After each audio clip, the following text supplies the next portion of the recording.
Well, from this chart, we can notice that the risk is an important component of the yield paid on an investment.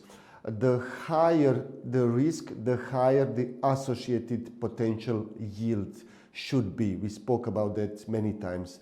The big internet companies like Yahoo, Google, Facebook, Microsoft, and many others started with venture capital, but with time and good track records preferred to avoid that and use the enormous amount of the free cash flow that their businesses generate every year from their businesses.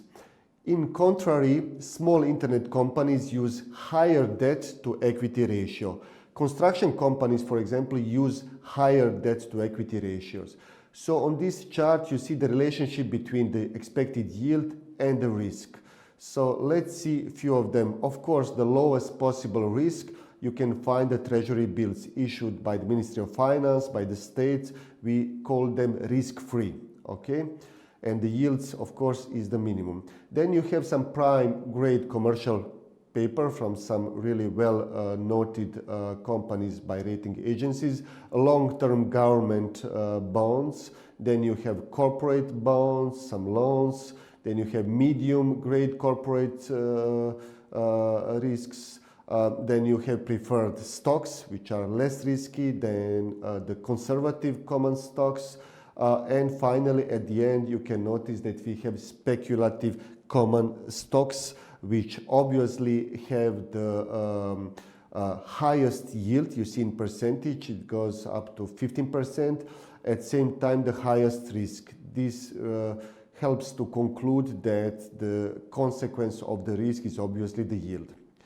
What is a little bit strange here, and I like to precise it to my students, is that we have the feeling that we always have positive yields.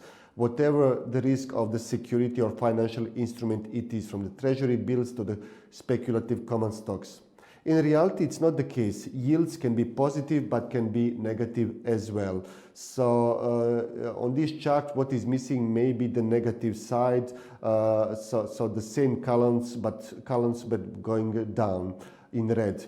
So keep in mind that all such instruments can have positive yields, but as well the negative yields. Okay, it depends on your profile risk or the appetite for the risk. You see that expected yields can be higher or lower. My point, and you will see at the end, that it's good to diversify and to have different financial instruments in order to have maybe lower yield but lower risks as well.